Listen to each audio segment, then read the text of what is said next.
When a school teacher went to visit her unwell student in the hospital, she learned that he had been removed from his birth family's home and would soon go into foster care. Something tugged at her heartstrings, and she felt a sudden calling to step up for the youngster.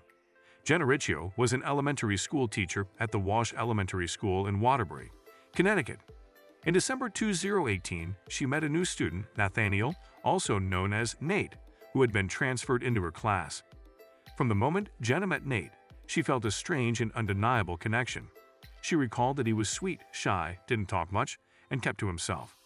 Sometimes she saw him sobbing uncontrollably and wanted nothing more than to reach out and make him feel better. Nate joined the Connecticut school mid-year and was the only student who used a wheelchair. Jenna said it took Nate a long while before he became comfortable with other students and warmed up to the school environment. But there was something else that the Wash Elementary teacher didn't know about her new pupil at the time. Also present during the memorable occasion was his older biological brother, Giovanni Mondestin, 21, who was glad to see his younger brother happy and safe with his new family. Nate had sickle cell anemia, and doctors had to amputate both his legs below the knee, part of his left arm, 3 fingers, and a part of his ear. Although Jenna had heard of APSS before, she didn't know what it was like to live with the condition until she saw Nate. The young boy had been in and out of the hospital several times and endured insurmountable pain because of the disease. In 2019, he was hospitalized again, and when Jenna learned her beloved pupil wasn't well, she left everything and went to visit him. Because she took a keen interest in the young boy's life, Jenna also discovered something heartbreaking. Nate had been removed from his birth family's home and faced the likelihood of going into foster care. She felt sad for the boy who had no friend or family member around in his most crucial time. At that moment, Jenna felt a strange calling and knew she had to do something for Nate, more than just being his teacher and checking on him in the hospital. Thereafter, she decided to be his foster mom, and in less than 2 weeks, she cleared all background checks and training courses to make it possible. While Nate recovered, Jenna silently worked behind the scenes to bring him home, and on October 3, 2019, the two left together from the hospital. Meanwhile, things progressed for Jenna in her love life, and she became engaged to Tim Riccio, an art instructor at Walsh Elementary, who had also taught Nate. When the couple discussed their marriage plans, Jenna told Tam she wished to adopt Nate someday, and her excitement was tenfold when he reciprocated her sentiments. On May 15, 2021, they tied the knot, surrounded by family and friends, and Nate served as their ring bearer. Jackie Bell, Nate's caseworker, said of the occasion, "The love in the room was amazing. People had to get in line to dance with Nate." In February 2022, Nate became a doting older brother when Jenna and Tim welcomed a baby girl, Julian.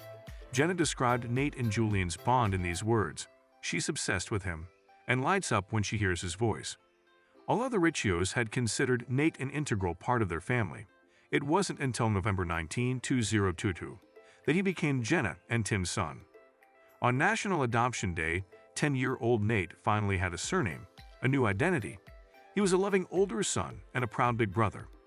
Nate Innocent Riccio was all smiles as he hugged his parents and baby sister after the courtroom adoption hearing concluded. Also present during the memorable occasion was his older biological brother, Giovanni Mondestin, 21, who was glad to see his younger brother happy and safe with his new family. He expressed how hard it was to see his brother leave and live with a different family. But seeing Jenna and Tim's unwavering love and affection for Nate, even Giovanni was convinced that everything had turned out for the best. Nate's journey had been anything but easy. When Jenna became his foster mother, he felt indescribable emotions and didn't know how he would survive in a new setting. But when he received incessant love, care, and attention from the Riccios, he could tell it was where he belonged. During his first year with Riccios, the youngster celebrated Halloween, Thanksgiving, and Christmas for the first time and even embarked on his first swimming and beach trips. The Riccios hoped to make his first birthday with them special, but they were forced to change their plans due to COVID-19. Nate even met his idol, actor Grant Gustin, who plays the lead in the TV show The Flash, through Make-A-Wish Foundation. Every day with the Riccios was filled with adventure, love, and joy, and he considered himself fortunate to be a part of their family. But it was Jenna and Tim who thanked God every day for blessing them with Nate. While Tim, 38, considered his son a shining example of hope and perseverance, Jenna, 37, gushed about how he taught her to be a mother. She also mentioned, "He's gone through so much in his 10 years he's been on Earth, and he wakes up every day with a smile on his face, ready to tackle the day. He is an inspiration, not just to me and Tim, but every single person in our family. The Riccios hope their beautiful story will help raise awareness for sickle cell anemia and encourage families to consider fostering and adopting. Please show some love to this lovely family in the comments section on Facebook.